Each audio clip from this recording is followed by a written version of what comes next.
All right, God on trial in chapter 12. We got a lot of notes here, and I've been rambling on for too long.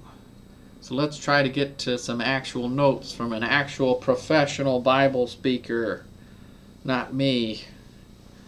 12:6. The tabernacles of robbers prosper, and they that provoke God are secure, into whose hand God bringeth abundantly.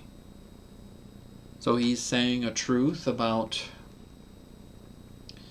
how God allows something bad to happen. Let's see what the note says. Proof that you can use proof texts to prove anything. All false religions quote scripture or refer to the scripture. Muhammad will do it time after time in the Quran. Popes will do it time after time in their ecumenical councils. Every other heretical false teacher will do it. Mormons, Seventh-day Adventists, Jehovah's Witnesses, Satanists, British Israelites, etc. Because the book is a two-edged sword designed to cut both ways. The explanation for this is found in Ezekiel 14, 1 through 11, and it is demonstrated in 2 Chronicles 18, 19 through 22. Do I want to go there to respond to what he's insinuating? The tabernacles of robbers prosper, and they that provoke God are secure, into whose hand God bringeth abundantly. Well, ecumenical movement is just another word for join the blob. That's a little crude way of putting it. The ecumenical movement is all religions joined into one big blob, and they don't want Jesus Christ to be God or King. They want Jesus Christ to be some minor prophet, insignificant, fabulous hippie guy that heals people. And anyway, looks like this is the end of my hair. Oh well. Sorry.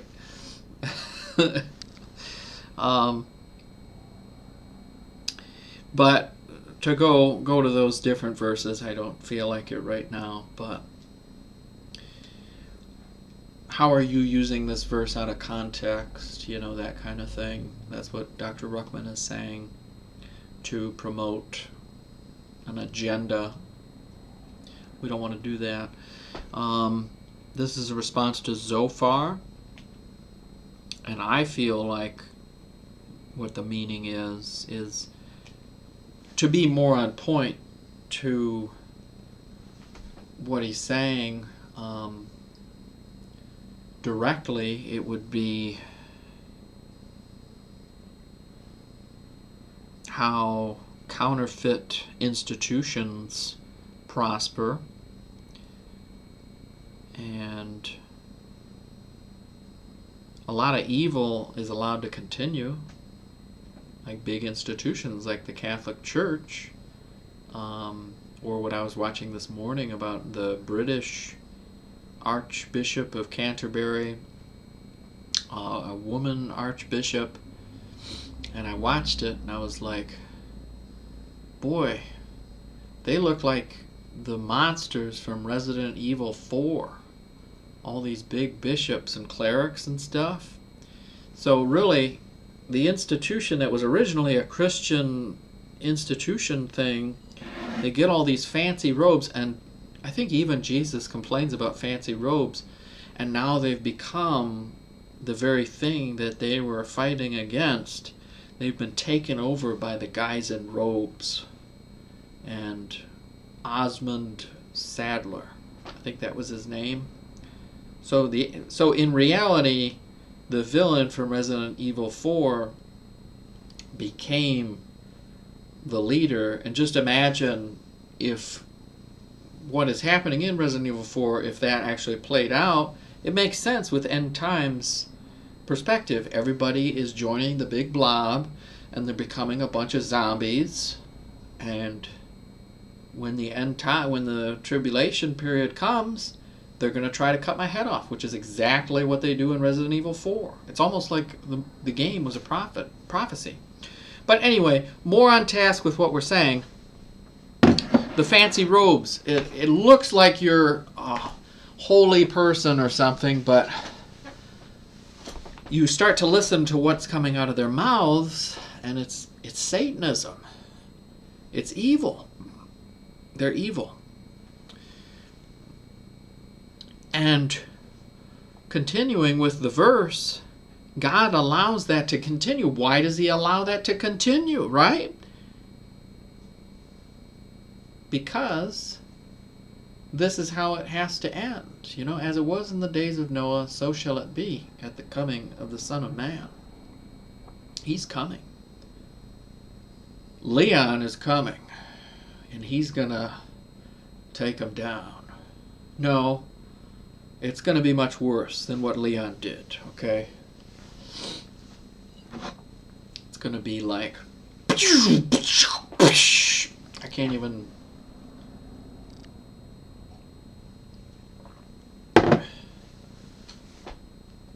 So why does he allow it to continue? It's prophetic. And it makes sense with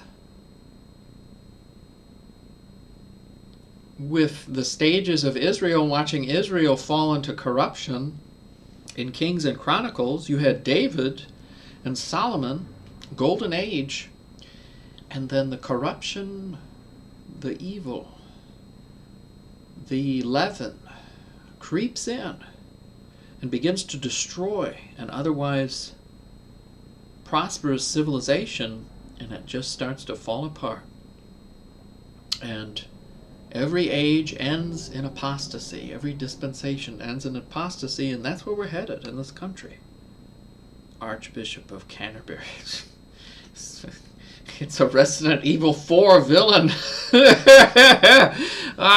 Sorry, it's not funny. But it is. At the same time, I mean, God laughs at all of it too. Because it's naturally what happens. Satan is getting his last maneuver in before Jesus Christ will take control and take over this nonsense. You see all the corruption all around you. I don't have to point any of them. Blah, blah, blah. Okay. 12:7. But ask now the beasts, and they shall teach thee, and the fowls of the air, and they shall tell thee. The beasts teach us that saved ministers are oxen, 1 Corinthians 9:9-10, and unsaved ministers are bulls who would murder Jesus Christ, Baal, right? Psalm 22:12. False prophets are dogs. Yo, sup, dog? 2 Peter 2:22. That are like wolves in sheep's clothing, Matthew 7:15. Self-righteous sacramentalists are snakes in the grass, Matthew 23:33. Men are like fish, Matthew 4:19. And Christians are like sheep, John 10:27-28. Yeah, I've been working out lately, trying to make myself into this formidable whatever, you know, but bottom line, that's always how I see myself, you know. I admitted to a guy in college, you know, that like interviewed me, wanted my survey information, and I admitted to, you know, he asked me a very direct question. He was like, how do you see yourself in the world today? You know, and I said, I feel like I'm an ant, you know, somebody could just squish me anytime. And he got really sad because he was like, wow, this kid is right. Man, I'm so depressed now. Well, thank you for the survey. Have a great day. But when I think about it now, you know, that was in college, so I was really depressed then. But now, I am still a little depressed, but Jesus Christ carries me along, you know. And that's how I kind of view myself as a sheep. I'm like, whatever, you know, I'm here, and anybody could just stab me to death at any time, you know. It's such a joke. Like, there are so many hostile gangsters that come into my store and stuff, and then they hint at like murdering you right in front of your face, and you just have a great day, you know. And That's what I am. I'm a sheep. I think that's a psalm, isn't it? Did he mention the psalm where it says that? Ready to be slaughtered. That's basic. So my life is in his hands. So I don't. I exercise because it helps me to keep healthy, keep calm. But ultimately, I'm in God's hands, and if He wants me to be slaughtered, that's okay. He can bring me back. It's no big deal. But ultimately, I don't. No, you have to be a lion in this life, and you have to take them down. Blah, blah, blah. Well, if He doesn't want me to take them down yet, then how can I be a lion? Seems like everything is geared toward me being a lamb, and then. But I know there are verses talking about being a lion and stuff, but,